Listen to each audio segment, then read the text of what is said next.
The crystalline spires of the Galactic Council reached toward the twin suns of Prime, their surfaces gleaming with the collected wisdom of 1,000 civilizations.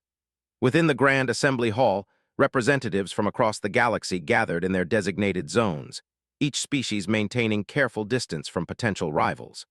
The air hummed with translation matrices and the subtle tension that came with governing an empire spanning millions of worlds. Admiral H of the Empire adjusted his ceremonial scales as he reviewed the intelligence report for the third time.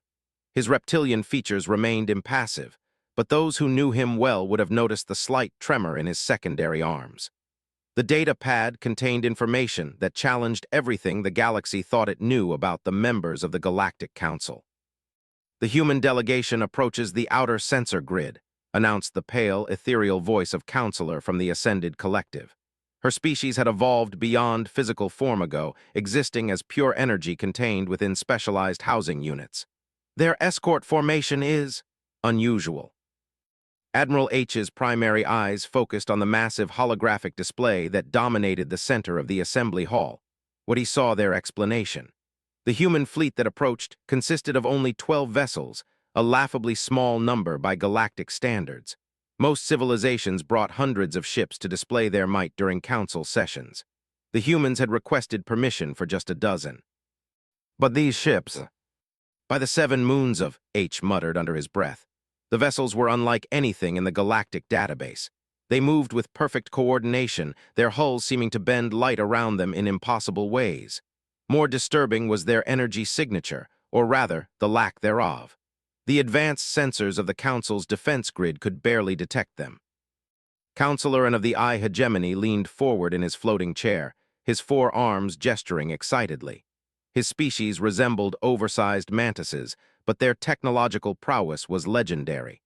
Those ships are not in our records. The humans submitted different specifications during their application process. Much different, confirmed. Her housing unit flickered as she processed massive amounts of data. The vessels they described were primitive fusion-powered craft with basic kinetic weapons. These ships show no fusion signatures. Their power source is completely unknown. Admiral H felt a chill run down his spine. In his 300 years of military service, he had every known ship design, weapon system, and propulsion method used by the galaxy's major powers. The Empire maintained the most extensive military database in known space, yet these human vessels were completely alien to him. Perhaps they have been assisted, suggested Counselor Thane, the hive-mind representative whose body twitched with nervous energy. The Void Touched have been known to share technology with primitive species in exchange for certain favors. The mention of the Void Touched sent a ripple of unease through the assembly. Those ancient beings existed in the spaces between stars, their motivations unknowable and their technology centuries ahead of even the most advanced council races. If the humans had made contact with them. Negative's voice carried a note of confusion that was deeply unsettling coming from a species known for their absolute certainty. These ships bear no Void-Touched signatures. The technology appears to be entirely human in origin, but that should be impossible. Their species achieved interstellar flight only 60 years ago. Admiral H pulled up the original human contact records on his personal display. First contact had occurred when human exploration vessels encountered a mining operation in what they called the Alpha System. The humans had seemed typical for a young spacefaring species, curious, aggressive, and technologically inferior. Their ships used chemical rockets for in-system travel and crude fusion drives for interstellar journeys that took decades to complete. The database shows their most advanced vessel was something called a generation ship, H said, sharing his screen with nearby counselors. Massive, slow, designed to carry their entire population in suspended animation for centuries-long voyages, primitive by any standard. Then explain those, and synthetic voice cracked slightly as he pointed at the display. The human fleet had moved closer, and the details were becoming clearer. The ships were sleek beyond belief, their surfaces appearing to flow like liquid metal. They showed no visible engines, no weapon ports, no sensor arrays. Most unsettling of all, they cast no shadows despite the bright illumination from Prime's twin suns. Enhancement, called out Counselor of the Stellar Dominion. Her species resembled crystalline spiders, and their mastery of sensor technology was unmatched. Focusing on the lead vessel. The holographic display zoomed in on the largest human ship. It was roughly the size of a battle cruiser, but where their ships were angular and imposing, this vessel seemed almost organic. Its hull rippled with patterns that hurt to look at directly, and occasionally sections would become completely transparent before solidifying again. "By the void," whispered Admiral H, "it's phasing." Phasing technology was theoretical at best. The concept involved shifting matter between dimensional states, allowing objects to exist partially outside normal spacetime. The energy requirements were staggering, and the mathematics involved required quantum computers that not even the Ascended Collective possessed. "Impossible," stated and flatly. "Our greatest scientists have worked on dimensional manipulation. The humans barely understand their own star system." But the evidence was undeniable. As they watched, the lead human vessel flickered out of existence for several seconds before reappearing exactly where it had been. The casual display of impossible technology sent shock waves through the assembly. "Emergency session," declared Supreme Chancellor, the ancient leader of the Council whose species had been extinct for eons but whose consciousness lived on in quantum matrices. "All representatives report to secure chambers. This development requires immediate analysis." As the various councilors filed out of the main assembly, Admiral H remained fixed on the display. The human ships continued their approach, seemingly unaware of the panic they were causing, or perhaps they were very much aware. The secure chamber was a smaller replica of the main assembly hall, but with additional shielding and jamming fields that prevented any form of surveillance. Representatives took their positions, while automated systems swept for listening devices and unauthorized recording equipment. "The floor recognizes Admiral H of the Empire," announced Chancellor. "Your military assessment, Admiral." H stood, his massive frame commanding attention from the assembled beings. "Honored colleagues, what we are witnessing represents a fundamental shift in the galactic balance of power. If the humans possess the technology they are displaying, every military calculation we have made for the past 1,000 years is obsolete." "Elaborate," requested Counselor. "Phasing technology would render our defensive grids useless. Their ships could appear anywhere at any time without warning. Traditional warfare becomes meaningless when your enemy can step outside reality itself." H gestured to his tactical display. "Furthermore, the energy requirements for such technology suggest power sources that dwarf our most advanced fusion reactors. If they can power dimensional manipulation, what other capabilities might they possess?" The chamber fell silent as the implications sank in. The Galactic Council maintained peace through a careful balance of power between its major members. No single species possessed enough military might to threaten the others, ensuring cooperation over conquest. If humans had all known technology. "There must be an explanation," insisted Thane, his hive-mind consciousness struggling to process the implications. "Perhaps they acquired this technology through archaeological means. Dead civilizations have left artifacts that—" "No." The voice belonged to Keeper of the Archive Worlds, a species so ancient that they remembered the first formation of the galactic government. "We have monitored human space for potential archaeological sites. Their territory contains nothing of significance. 3 barely habitable worlds and a few asteroid mining operations." "Then how?" demanded N. "Species don't simply skip entire technological eras. There are prerequisites, mathematical foundations that must be established over generations. You cannot build dimensional manipulation technology without first understanding basic quantum mechanics." Admiral H had been wondering the same thing. Human development had followed predictable patterns until now. They had discovered nuclear energy on schedule, achieved when expected, and even their first interstellar ventures matched standard models for emerging civilizations. Nothing in their profile suggested the capacity for such impossible advancement. "Perhaps," said Counselor slowly, "we have been observing the wrong humans." The chamber erupted in confused chatter. "Explain," ordered Chancellor. "Our contact with humanity occurred 60 years ago, correct? In their Alpha system. We assumed we were meeting their main civilization, but what if we were wrong? What if there are other human populations we never encountered?" The idea was disturbing on multiple levels. The Galactic Council prided itself on comprehensive surveys of all spacefaring species. The thought that an advanced human civilization had existed undetected for decades challenged their most basic assumptions about galactic intelligence gathering. The archive confirms no other human populations have been detected, reported Keeper. Our long-range sensors would have identified any civilization capable of this level of technology. Unless they didn't want to be found, Admiral H said quietly. The statement hung in the air like a challenge to everything they believed about their technological supremacy. An alert tone chimed throughout the chamber. Incoming transmission from the human fleet, announced the automated system. They request permission to dock and begin formal proceedings. Chancellor's ancient consciousness processed the situation with calculations that spanned multiple quantum states.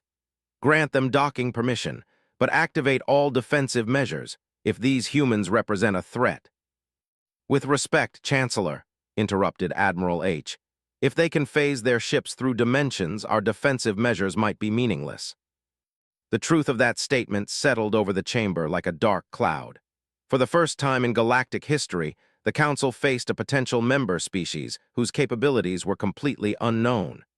The careful balance of power that had maintained peace for suddenly seemed very fragile indeed. As they watched through the chamber's observation ports, the human fleet approached the massive docking structures surrounding the council chambers.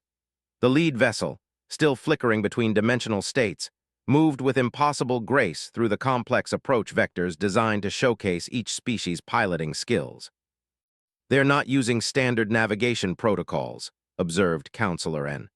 Our traffic control systems should be guiding them through the approach sequence, but they're following their own path. Because they don't need our guidance, realized Admiral H. Their navigation systems are calculating approach vectors we can't even measure. The human ships slid into docking berths designed for vessels 3 times their size, yet somehow managed to align perfectly with the docking clamps and atmosphere bridges. The technology required for such precision while phasing in and out of normal space was staggering. Prepare for formal reception, ordered Chancellor. But I want security details from all major military powers present, if this goes badly. Admiral H nodded grimly. Understood, though I suspect that if these humans meant us harm, we would already be dead. The observation struck every representative in the chamber with chilling clarity. They were about to meet a species that had somehow achieved technological capabilities that rendered the entire galactic military structure obsolete. The humans were coming aboard, and there was nothing the combined might of 1,000 civilizations could do to stop them if they had hostile intentions. In the docking bay designated for the human delegation, atmospheric readings confirmed a standard oxygen-nitrogen mixture was being maintained. Security scanners attempted to penetrate the human vessels but returned only static. Whatever these ships were made of, they every known method of analysis. Docking complete, announced the automated systems. Awaiting delegation.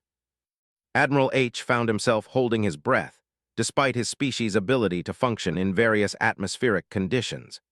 In a few moments, they would come face to face with representatives of a species that had somehow rewritten the laws of physics while the galaxy's greatest minds watched from the sidelines.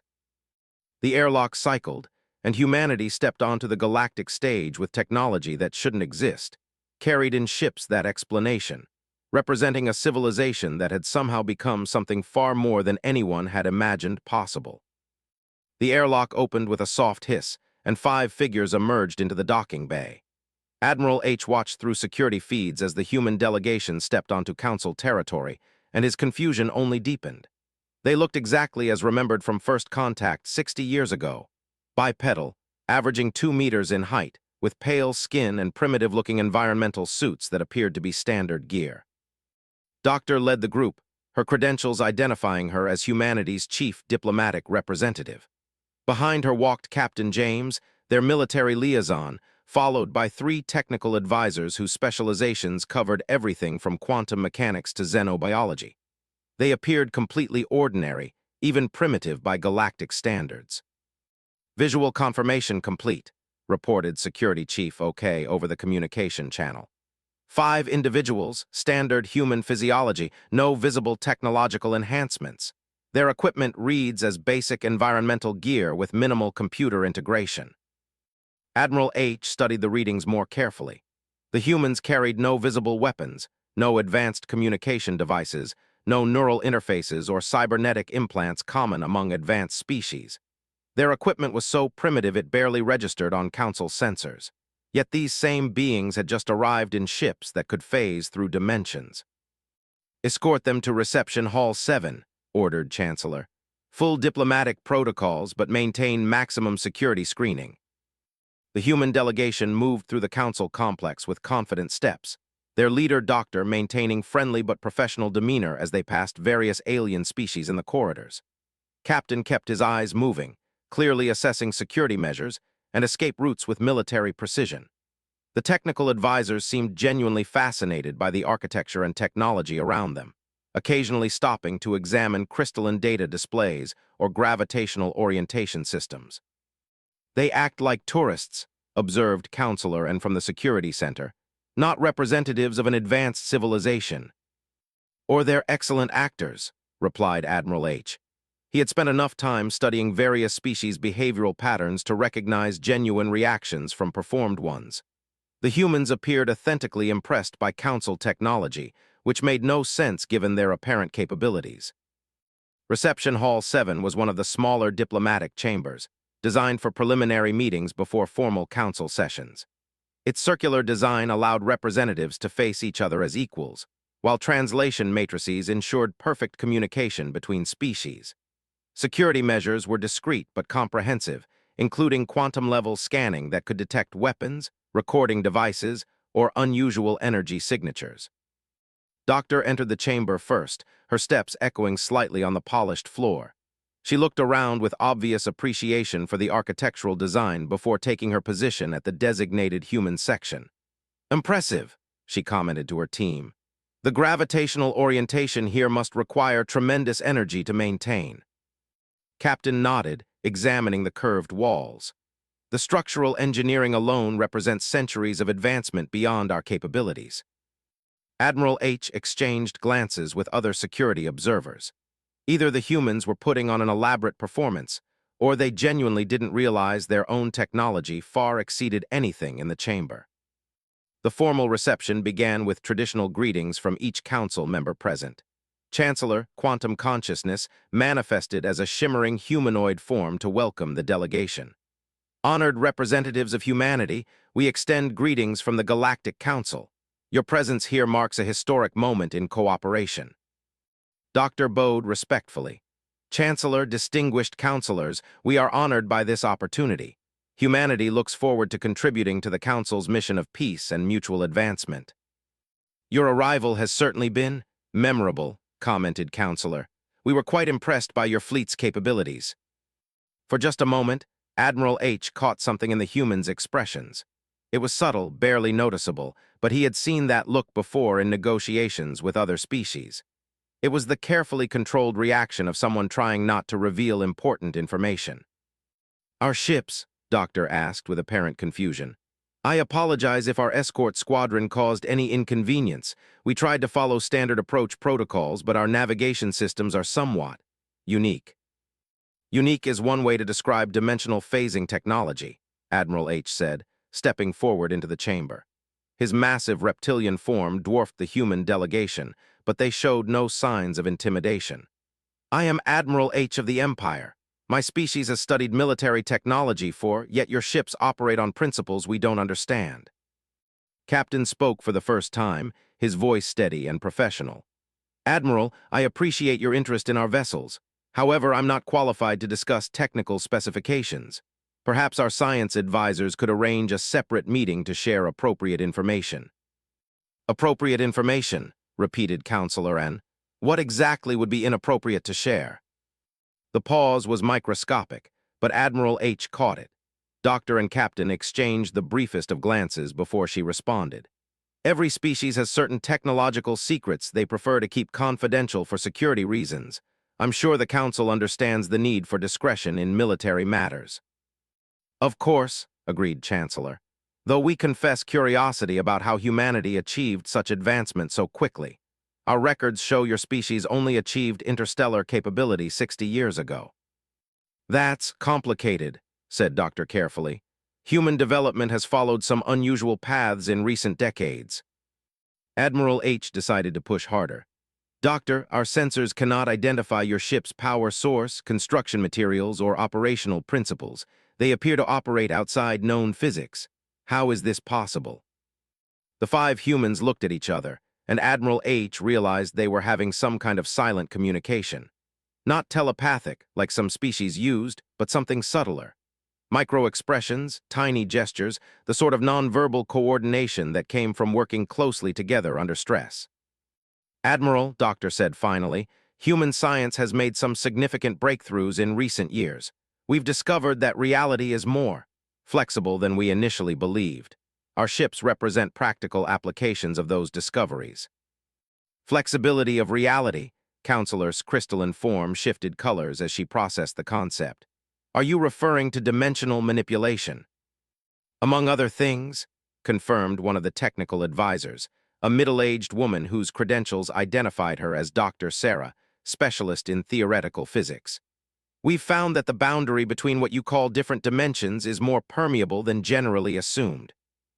The chamber fell silent. Dimensional science was the holy grail of advanced physics, requiring computational power that even the ascended collective struggled to achieve. The mathematical models alone demanded quantum processors running for decades to solve basic equations. Doctor, said Counselor slowly, dimensional manipulation requires energy expenditures that exceed the output of most star systems. How does humanity power such technology? We don't, Doctor replied matter-of-factly. We've found ways to work with reality's existing structure rather than forcing changes through brute energy application. Admiral H felt his scales ripple with unease. The human was describing technology that shouldn't exist, using concepts that made no sense, and doing so with the casual confidence of someone discussing basic engineering principles. Perhaps, suggested Counselor Thane, you could provide a demonstration, something that would help us understand these principles. The humans exchanged another series of subtle glances. Captain nodded slightly to Doctor, who seemed to reach some kind of decision. Very well, she said. Doctor, would you mind showing our hosts the probability adjuster? Doctor reached into her equipment pack and what appeared to be a simple metallic disc about the size of her palm. It looked like primitive technology, barely more advanced than basic electronics. No visible controls, no energy readings, no apparent function. This device demonstrates one of our simpler applications, Doctor explained, holding the disc up for everyone to see. It manipulates local probability fields to achieve desired outcomes. Probability manipulation is theoretical at best, stated Counselor N. The mathematics involved are irrelevant if you approach the problem correctly, Doctor interrupted gently. She placed the disc on the chamber's central table. The device doesn't calculate probabilities, it simply asks reality to be slightly different. Admiral H's combat-trained mind immediately recognized the implications. If humans could manipulate probability, they could make enemy weapons malfunction, cause shield generators to fail, ensure their own shots always hit targets. It would render traditional military doctrine completely obsolete.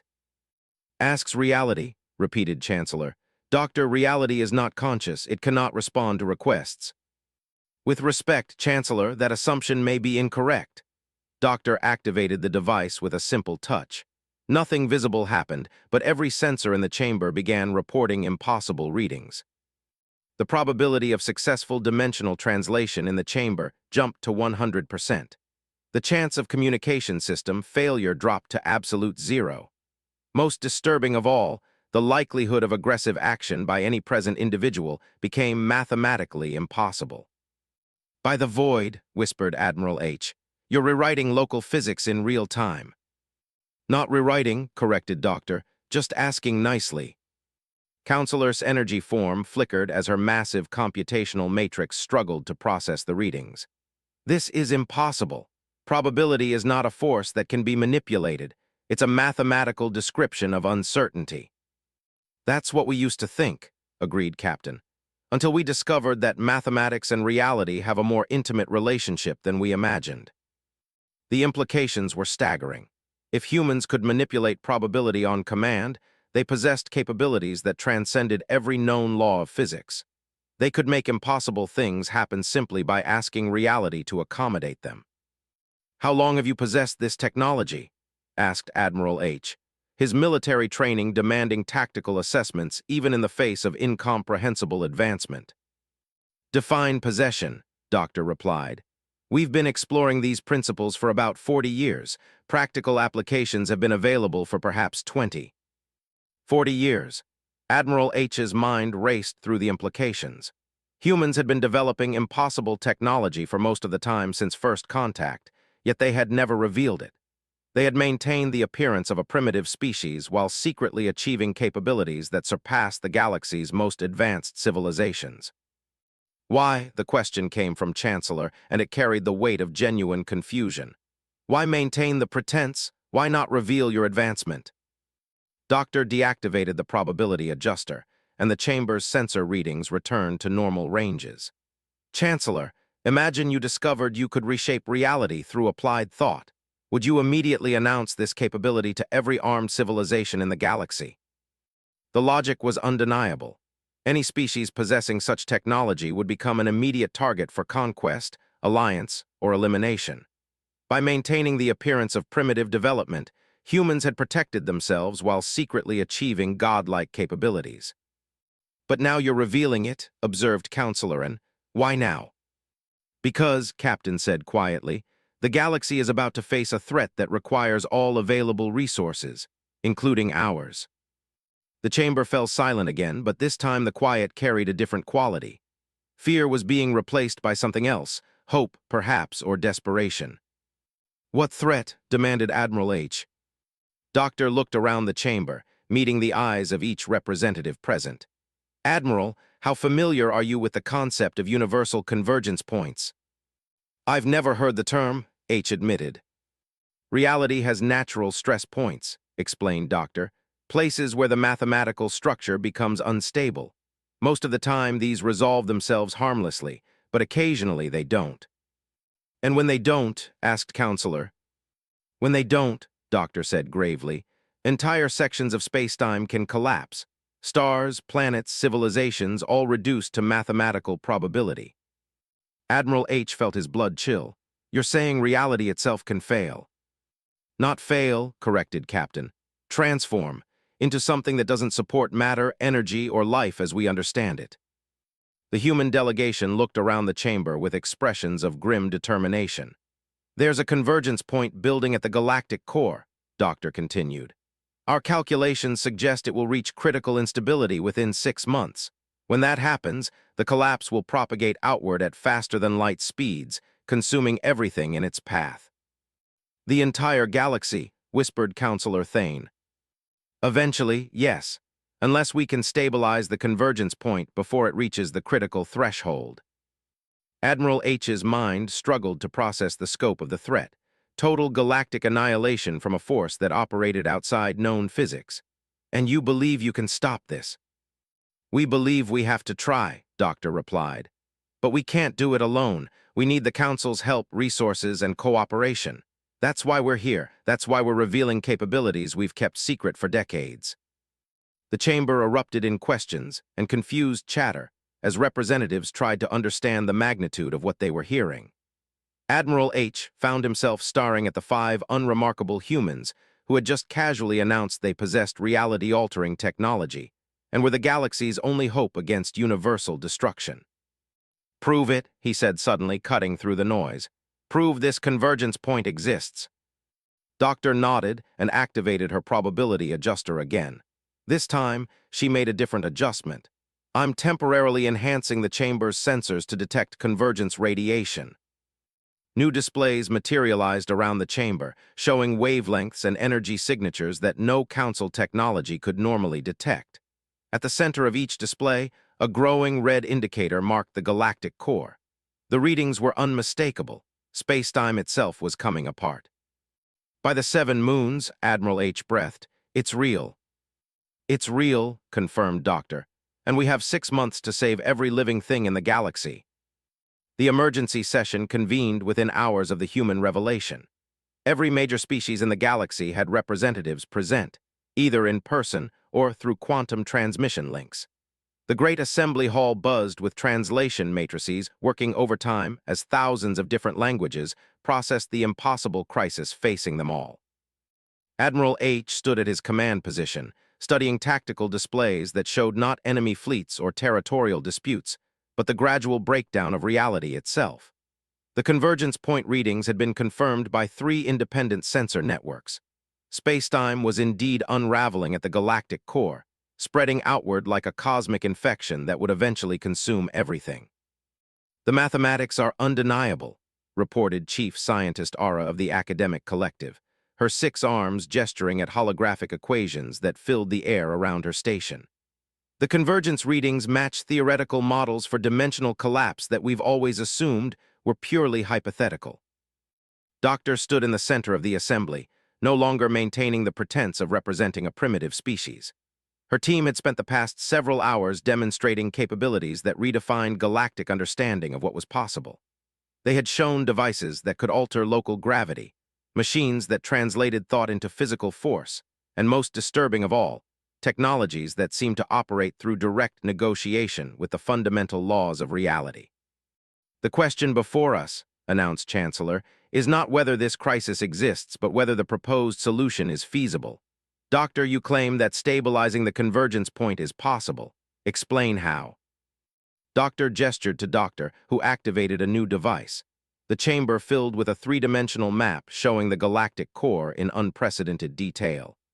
The convergence point exists because of accumulated stress in the mathematical foundation of local spacetime. Think of it as a crack in the structure of reality itself. And you can repair this crack? Asked Counselor N. Not repair, corrected Captain. Reinforce. We can create a stabilization field that will prevent the crack from expanding, essentially freezing the convergence point in its current state. Admiral H studied the tactical implications. What resources do you need? That's where it gets complicated, Doctor admitted. The stabilization field requires a network of generator stations positioned throughout the galaxy. Each station needs to be precisely calibrated to local space-time conditions, and the entire network must activate simultaneously. How many stations? Demanded Counselor Thane. Approximately 50,000, Doctor replied matter-of-factly.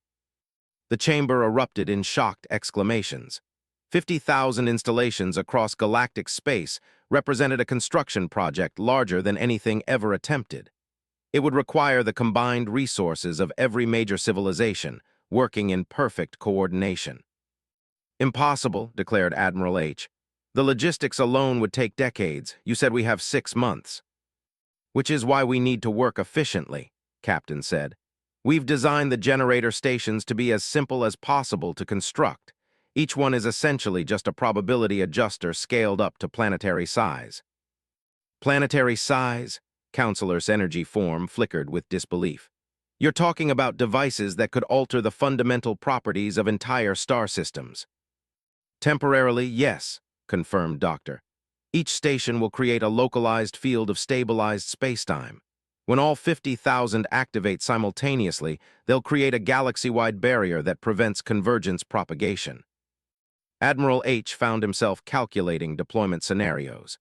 Even with perfect cooperation, building 50,000 installations in 6 months would require manufacturing capabilities that don't exist. They do now, Doctor said quietly. She nodded to one of her technical advisors who produced another device.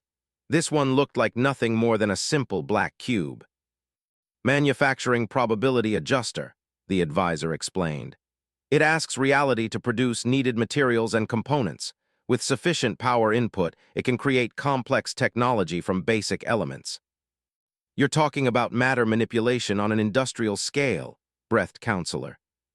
We're talking about asking the universe to help us save itself, replied Doctor. The manufacturing adjusters can produce generator station components at any location with available power sources. The real challenge is coordination, not construction. Admiral H's military mind began to appreciate the scope of the operation. You need 50,000 teams, each capable of building and calibrating a planetary-scale device, all working simultaneously across galactic space. Exactly, which is why we need the Council's help. No single species has the personnel or logistical capabilities for this operation. but together we might have enough.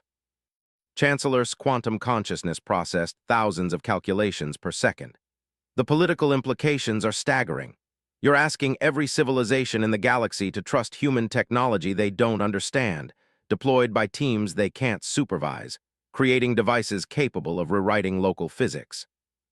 Yes, Doctor said simply, we are. The brutal honesty of the statement hung in the air.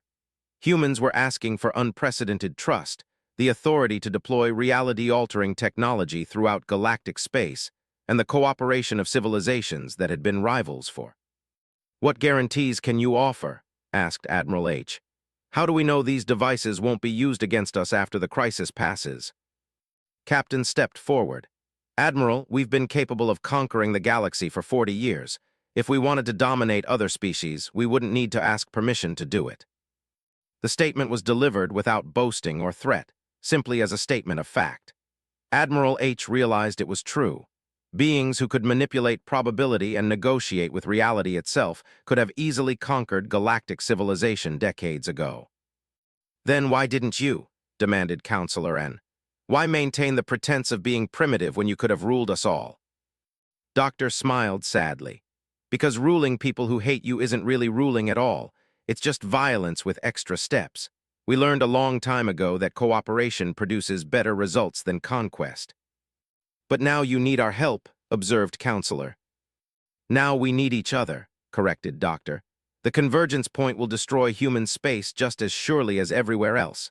We're not saving you from our problem. We're all saving each other from everyone's problem. The distinction was important, Admiral H realized. Humans weren't positioning themselves as saviors or demanding gratitude. They were offering partnership in a crisis that would affect everyone equally. Assuming we agree to this operation, said Chancellor, what would be the operational structure? Joint Command, Captain replied immediately. Human technical teams would handle device construction and calibration, but each installation would have Council oversight. We want you involved in every aspect of this operation.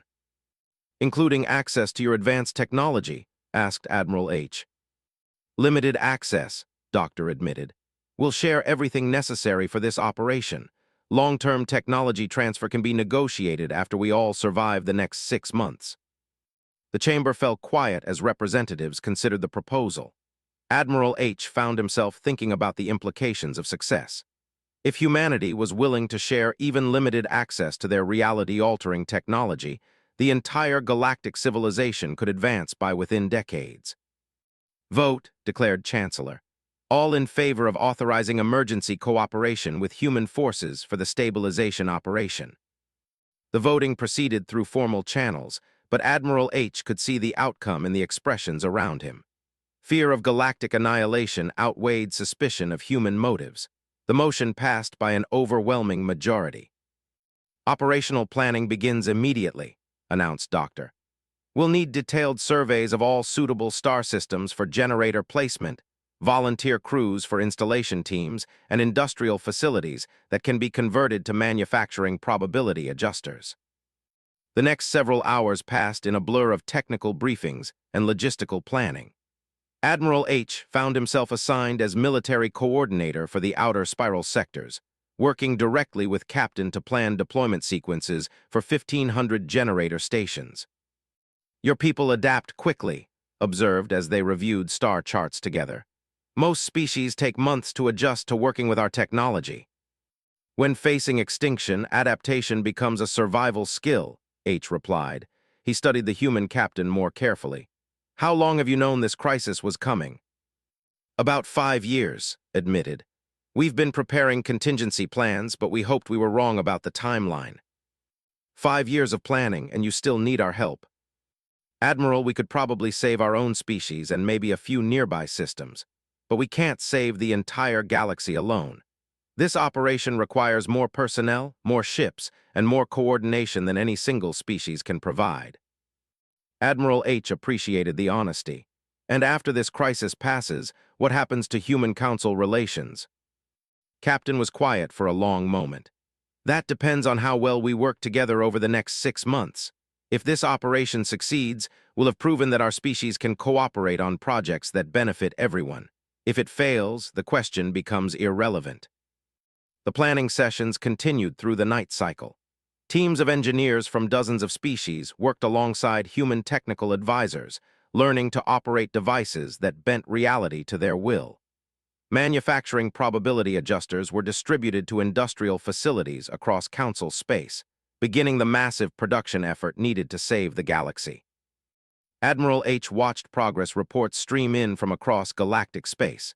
The first generator stations were already under construction in the inner core systems, their reality-stabilizing fields creating islands of mathematical certainty in increasingly chaotic spacetime. The work was proceeding faster than anyone had dared hope. "Status report," he requested from the Central Coordination Team. "Station construction proceeding on schedule," reported Doctor from the Human Technical Command Center. "Current completion rate suggests we'll have all 50,000 generators ready with approximately 3 weeks to spare." And the convergence point. "Continuing to expand, but within predicted parameters. We should have sufficient time for full network deployment." Admiral H allowed himself a moment of cautious optimism. The galaxy's greatest civilizations were working together with unprecedented cooperation, sharing knowledge and resources to face a crisis that threatened everyone equally. If they succeeded, it would prove that intelligent species could overcome any challenge through collaboration. "Admiral," Captain called from across the command center, "we're receiving the first synchronization tests from completed stations. Would you like to observe the field activation?" Admiral H moved to the observation area, where massive displays showed the first cluster of completed generator stations. At Doctor's signal, all 12 stations activated simultaneously. The effect was immediately visible on their enhanced sensors. A sphere of stabilized spacetime expanded around each station, creating regions where the mathematical foundation of reality became rigid and unbreakable. Within those spheres, the convergence point's expansion stopped completely, creating the first successful barriers against universal collapse. "It works," Admiral H said in amazement. "Your technology actually works." "Of course it works," Doctor replied, but she was smiling with obvious relief. "Though I admit, seeing it succeed on this scale is gratifying." The reports continued to stream in over the following weeks. Station after station came online, creating an expanding network of stabilized space throughout the galaxy. The convergence point continued to grow, but its expansion was being systematically contained by humanity's impossible technology and the combined efforts of every spacefaring civilization. On the day of final activation, Admiral H stood in the Central Command Center, surrounded by representatives from across the galaxy. 50,000 generator stations were ready for simultaneous activation, creating a galaxy-spanning barrier that would freeze the convergence point permanently. "All stations report ready," announced Doctor. "Synchronization field established. Activation on your command, Doctor." Doctor looked around the command center at the assembled representatives of galactic civilization. "This has been the greatest cooperative effort in our species' histories. Whatever happens next, we've proven that intelligence and determination can overcome any crisis." She activated the master control. Across the galaxy, 50,000 reality-stabilizing generators activated simultaneously. The convergence point, caught between overlapping fields of mathematical certainty, froze in its current state. The expansion stopped completely, creating a permanent barrier against future collapse. "Convergence point stabilized," reported the sensor teams. "Crisis resolved." The celebration that erupted in the command center lasted for hours. Representatives from species that had been enemies embraced each other, united by their shared survival and the knowledge that cooperation had saved them all. Admiral H found Doctor during a quiet moment in the celebration. "What happens now?" he asked. "Now we rebuild the galaxy together," she replied. "With shared technology, combined resources, and the knowledge that we can accomplish anything if we work as partners instead of rivals."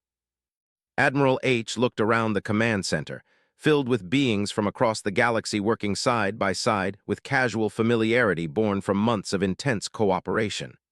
"The humans weren't supposed to have ships like that," he said quietly. "No," agreed Doctor, "but you weren't supposed to be capable of this level of cooperation either. I think we all surprised ourselves." As he watched the mixed teams of humans and aliens planning the next phases of their shared future, Admiral H realized that the crisis had changed more than just their survival prospects. It had proven that the galaxy's greatest strength wasn't any single species' technology or military might, but their combined ability to work toward common goals.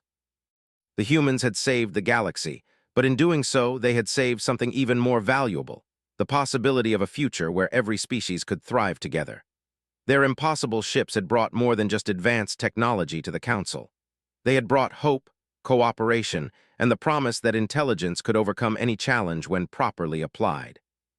The galaxy would never be the same, and Admiral H found himself grateful for that fact.